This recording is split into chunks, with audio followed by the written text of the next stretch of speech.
We have people coming up to me asking me how can they get into the field of modeling. It's the money issue on Sunday morning. And here again is Anthony Mason. Tyra Banks has already fashioned a highly successful TV career. Now this former supermodel is forging a new role for herself as a model student. She tells Tracy Smith all about it.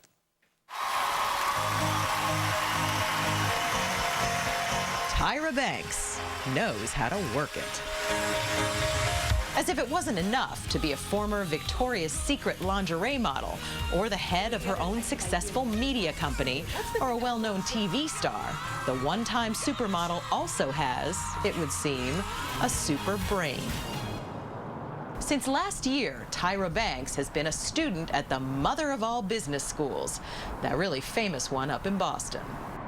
So how do people react when they hear you're going to Harvard? I get mixed reactions. There's little facial expressions and they go, like the chin goes back, like, really?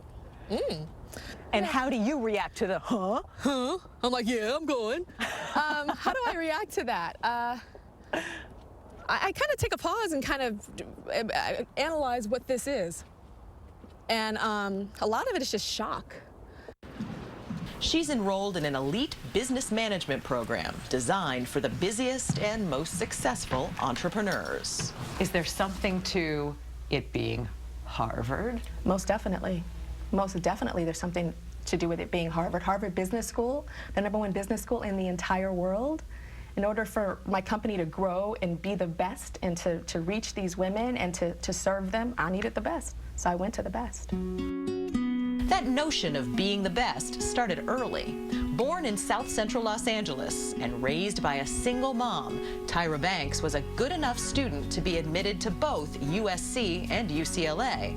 But instead, she chose the fashion runways of Paris. The day that I put college on hold because I got discovered to go to Paris and try this whole modeling thing, it was one of the most difficult decisions of my entire life. I gave myself a year to be a supermodel. And I said, if it doesn't happen, I'm going back to school. And it happened. I guess so. Yeah. In fact, it practically exploded. Tyra Banks became the face every designer seemed to want, a fixture at Victoria's Secret, and the first African-American woman on the coveted cover of the Sports Illustrated swimsuit issue. But she realized she couldn't model forever, and in 2005, she decided to strut off the runway for good. How scary was that when you walked away from modeling? I don't think me walking away from modeling was scary for me. In hindsight, I think it was very risky when we talk about risk, because that paid the bills. It paid the bills. So I don't know if that was the smartest thing in the world to do. It paid off. You know, of course, in hindsight, everything is like, woo, I was so smart. But just in hindsight, it was kind of throwing all my eggs in one basket. That basket was television. I want to make a top model in 8 weeks. I want to take someone from obscurity to fame. Banks had started her own reality show, America's Next Top Model, in 2003, and her own Emmy Award-winning talk show a few years later. A big part of her appeal was her unabashed honesty about the beauty industry that made her famous. People in the industry would say, like, oh my God, Tyra's thighs look a little big. It seems like every time you turned around, you were peeling off another layer of yourself, you know. It's like, I have to let you know that this is not real. I have to let you know that my boobs are saggy. I have to let you, you know, I feel like it's a responsibility inside. Like, I don't know how to not do that. Her formula seems to work. In 2009, Forbes listed Tyra Banks as the highest paid woman in primetime, with an annual income of $30 million. But that was just a milestone. Next week, Banks will launch her latest creation, Type F, a beauty and fashion advice website that could be another hot property in a growing media empire. What inspired you? And then Now more than ever, her style is hands-on. I think I could have leaned on all of my advisors. Yeah, you have a team that could do that, right? Totally. I have accountants and lawyers and this and investment bankers. But I don't want to be that girl when I'm meeting with them where I'm like, great.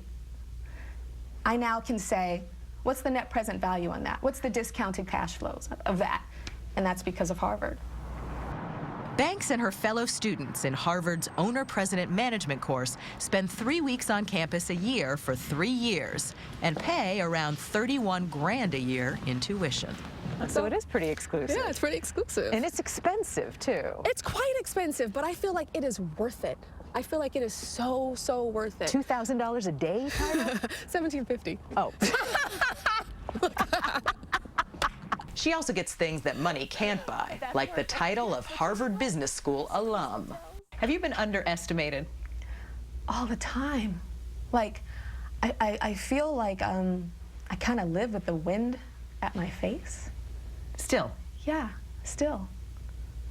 I still feel that. Yeah, I do. No, even little blog things that I see, you know, it got out that I was in school at Harvard, and it's like, oh my God, what is a model going to Harvard? But that's actually a good thing, because when people have low expectations, you're just constantly going, ta-da, and they're like, wow. It doesn't take a lot to wow them when they have low expectations. Expectations that are bound to rise for a woman who might be America's next top mogul. Yeah. I think this is my life. Perfectly. Can I help you? Still to come, And they would cost you $1,200 a ticket. just the ticket. If you want to spend